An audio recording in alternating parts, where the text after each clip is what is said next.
P Kumar Khanna, Bihar जाति जनगणना वर्तमान आंकड़ा 10%, सवर्ण 5%, मुस्लिम सवर्ण 15%,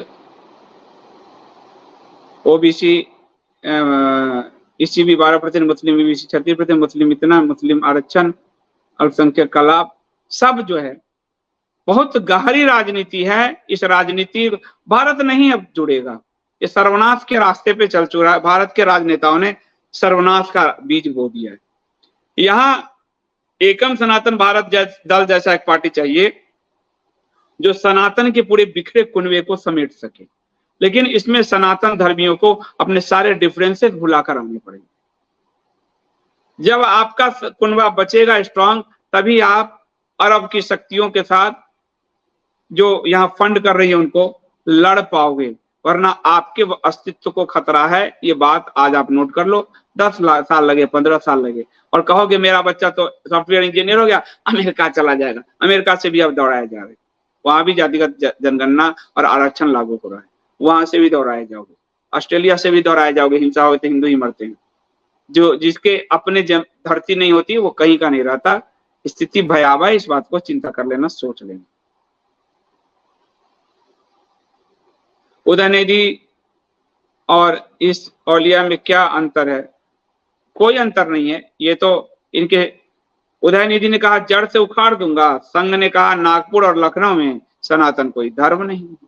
औलिया कह रहा है, उसको वो गाली दे रहा है इसलिए हमें वोट दे दो।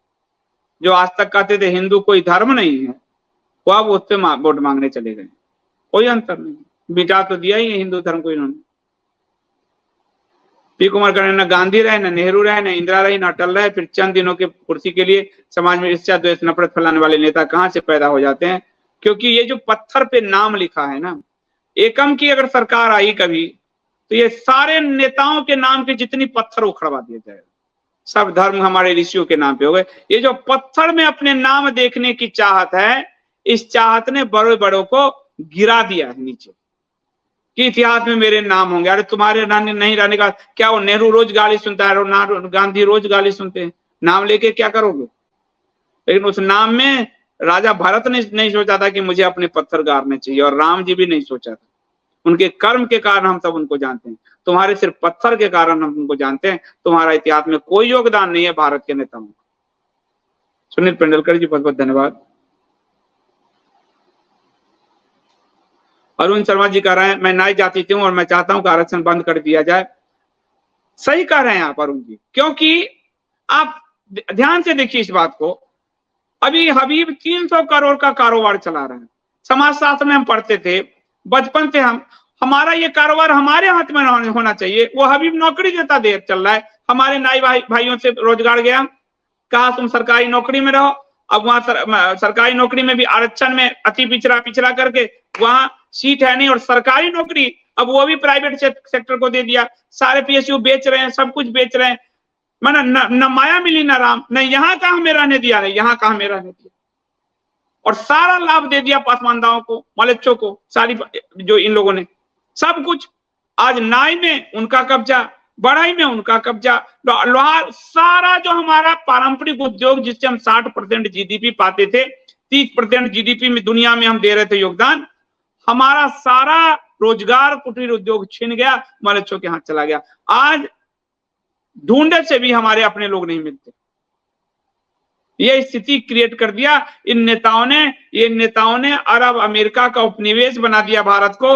हम सिर्फ लेबर पैदा करने वाले रह गए, और भारत में भी बिहार को लेबर पैदा करने वाला बना दिया, और ब्रेन ड्रेन हो रहा है दूसरे देश की तरफ, और हम लेबर क्लास। आप सोचते हो मेरा बेटा इन्फो में उसमें काम करता है, इन्फोसिस में, विप्रो में, कहां सब जब काम करता है।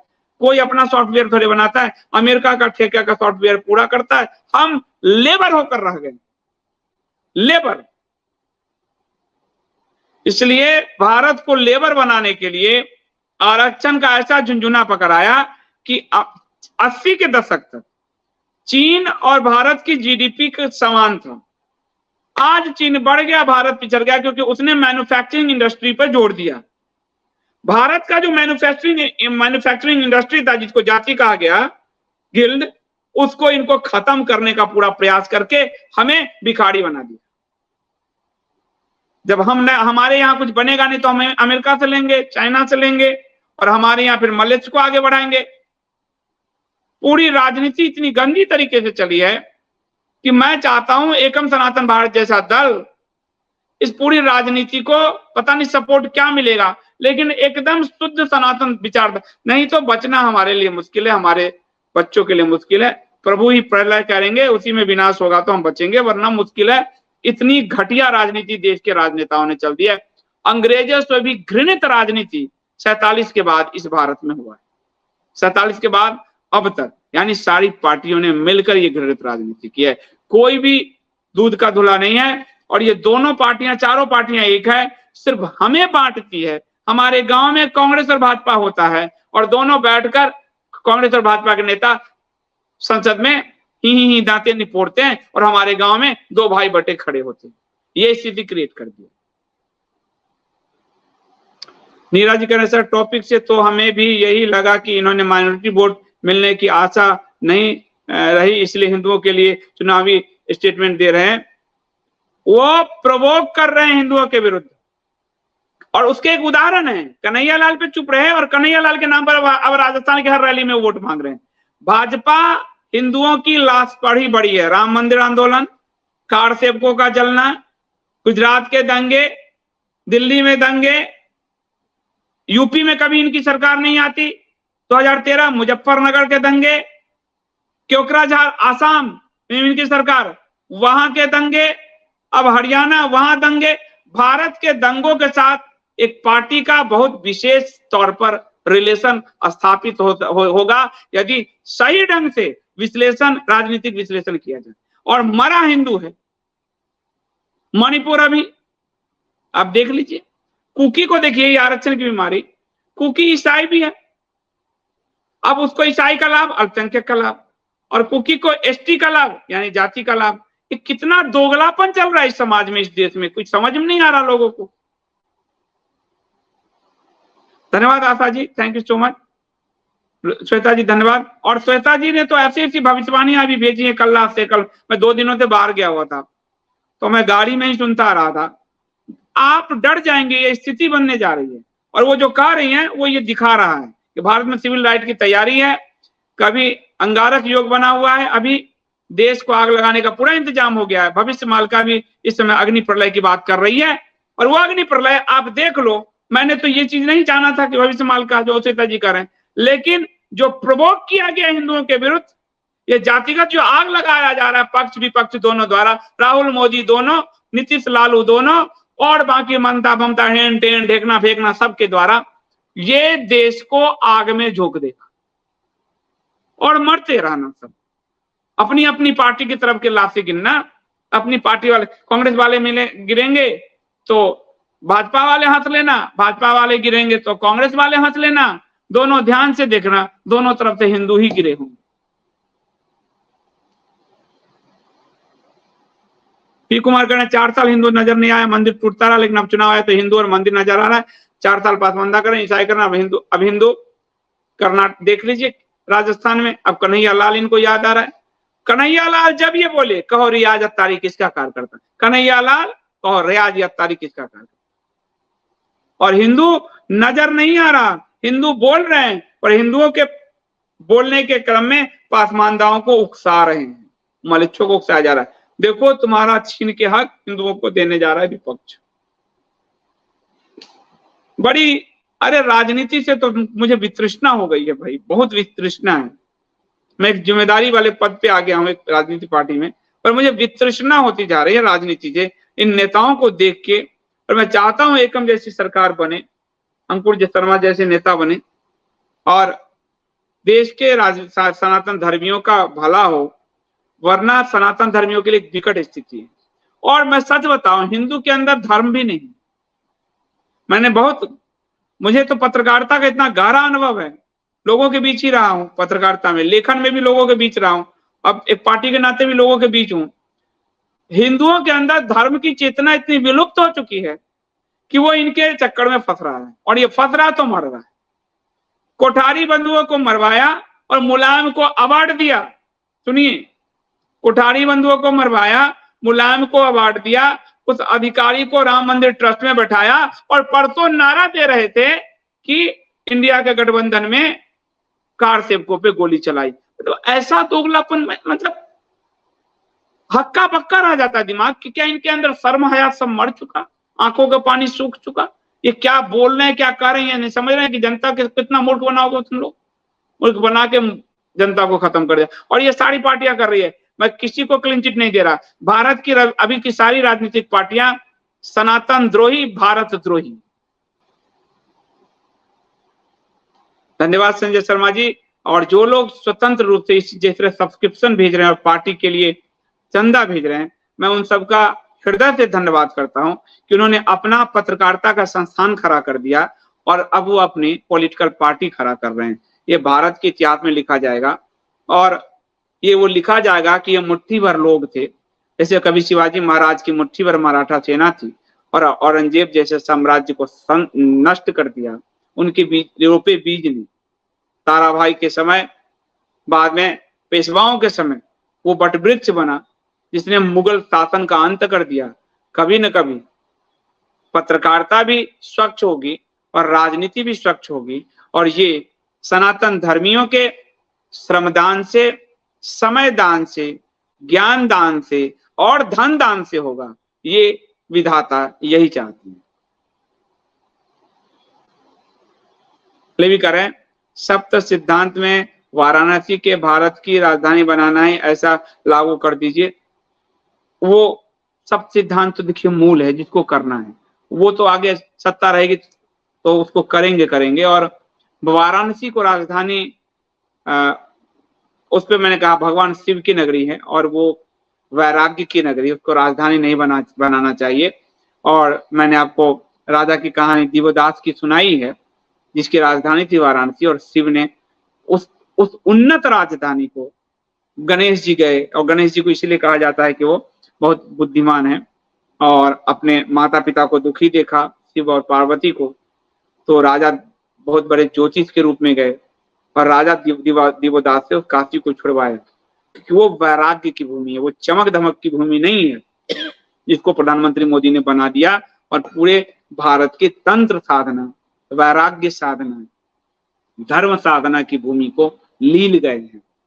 तो राजधानी कोई बन सकता है तो वो अयोध्या बन सकता है क्योंकि वो राम राज्य की पराकाष्ठा है, वो मानव सभ्यता के इतिहास की प्रथम राजधानी है।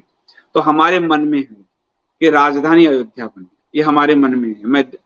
मैं पार्टी की बात अभी नहीं कर रहा हूँ, तो मेरे मन में है कि अयोध्या राम की नगरी राजधानी बने, लेकिन ये मेरे मन में है, मैं इसकी कोई वो नहीं करता। वो ये जो भी डिसीजन पार्टी का कोर कमेटी बैठ कर लेता है, मैं एज ए जर्नलिस्ट कह रहा हूँ आपको कि मेरे मन में अयोध्या है और मैं अयोध्या जाता हूँ और अयोध्या की पीड़ा देखता हूँ जो अभी उजाड़ा जा रहा है, उखाड़ा जा रहा है, तो मेरा मन रोता है। लेकिन अयोध्या वो नगरी है, वो जगह है जहां मानव सभ्यता की प्रथम राजधानी बनी, पर आज अयोध्या संघ और भाजपा के प्रॉपर्टी डीलरों का पूरा स्थल बन चुका है। चारों तरफ प्रॉपर्टी डीलर्स ही घूमे हुए हैं। सारे प्रॉपर्टी की जांच करोगे तो संघ भाजपा के नेताओं को मिलेंगे। वो अब संघ की दूसरी राजधानी हो जाएगी नागपुर के बाद। मनोज जी आप जो कह रहे हैं वही बात तो है और आप सही बात कर रहे हैं। विकास इसी से स्पष्ट हो जाता है कि विकास सिर्फ एक छलावा था, सड़कें बना दी गई हैं लेकिन मानव विकास नहीं किया गया। हिंदू समाज आज भी पीड़ित है, हिंदू समाज का कोई विकास नहीं हुआ, उसके लिए कोई योजना नहीं है। बेरोजगारी मुंह बाए खड़ी है। माँ बाप बच्चों के सामने सबसे बड़ी समस्या माँ बाप के सामने उससे बच्चों का रोजगार है। गृहिणियों का घर संभालना मुश्किल हो रहा है। गैस इतना महंगा है, पेट्रोल से निकलने में बाहर डर लगता है कि फिर 2000 का पेट्रोल चला जाएगा। स्थिति इतनी भयावह है और ये विकास नहीं किया इन्होंने, सिर्फ मल्लछपंथ किया है और मल्लछपंथी विचारधारा से ये अमेरिका और अरब, कल वो कहीं कह रहे थे कि एक पार्टी कांग्रेस विदेश द्वारा संचालित है। ये बात ठीक है कि चीन और रशिया द्वारा कांग्रेस संचालित है, इसमें कोई शक नहीं है, लेकिन अमेरिका द्वारा आप भी संचालित हैं। ACYPL में क्या गए थे ट्रेनिंग करने, ये आप क्यों नहीं बताते समाज को? दोनों ही पार्टी कांग्रेस भाजपा ओरिजिनल पार्टियां नहीं है। ये दोनों ही पार्टी एक कांग्रेस, एक चीन का भोंपू और रसिया का भोंपू है, एक अमेरिका और अरब का भोंपू है, और वही नीतियां हम पर ला देती है। ये दोनों सनातन धर्म और भारत से बहुत दूर है। मुकेश जी बहुत बहुत धन्यवाद यूट्यूब मेंबर बनने के लिए, थैंक यू सो मच। सागर जी कह रहे हैं सर ईवीएम से बीजेपी 24 जीत जाएगी, पाप कब तक चलेगा? मैं इसमें कुछ नहीं बोलूंगा, क्योंकि ईवीएम पे मैं जब तक मेरे रिसर्च नहीं होते कुछ इस तरह का, तो मैं इस पे नहीं सवाल उठाऊंगा। और मेरा विरोध फैक्चुअल होता है, तो मैं ये विरोध नहीं करूंगा जब तक मुझे कुछ ऐसा नहीं मिलता। तो मिलेगा तो बताऊंगा। पर पाप, कोई भी पाप हम और आपसे छुप जाएगा, ऊपर वाले से थोड़ी छुपता है।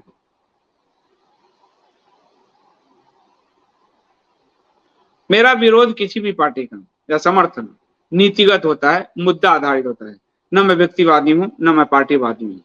मैं सिर्फ मुद्दों की बात करूंगा। मुद्दा में जो अच्छा है वो कहूंगा, जो बुरा है वो कहूंगा। न मेरा पार्टी से किसी मतलब, न किसी नेता से मतलब। हाँ, हमारे अपनी पार्टी एकम सनातन धर्म से जरूर मेरा मतलब है, और मैं चाहता हूं कि वो पार्टी सत्ता में आए, ताकि सनातन की वैभव पताका फहराता हुआ आज का हिंदू देखे।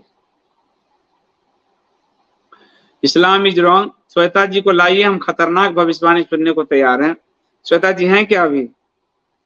श्वेता जी तो अभी बहुत डराती है मुझे। कल से जो है मैं उन्होंने जो भेजा है मुझे, मैं उसको एक बार पढ़ता हूँ। कल रात्रि आपको सुशील जी आएंगे, उस दिन वो नहीं आए थे लेकिन शुक्रवार को आएंगे, और उन्होंने संत रविदास, मतलब सारी भविष्यवाणियां इस कम समय को लेकर है। तो हम एक बड़े ही उथल पुथल दौर से गुजरने वाले हैं, सारी भविष्यवाणी इस दौर को लेकर।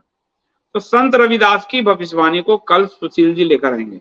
श्वेता जी भी आएंगी, मैं उनसे बात कर लेता हूँ, एक बार मैं स्टडी कर लूँ। श्वेता जी बहुत स्टडी करती हैं, एक्सेस स्टडी करती हैं, तो उनकी स्टडी का स्तर भी हमको उसी प्रश्न पूछने वाला भी कभी तो स्तर होना चाहिए। वो जो जवाब देती हैं, तो हमारे पास प्रश्न होगा तब ना। तो मुझे भी थोड़ा अध्ययन करने दीजिए जो उन्होंने भेजे हैं, उसके बाद मैं उनको लाऊंगा। तो बहुत बहुत धन्यवाद आप सबका।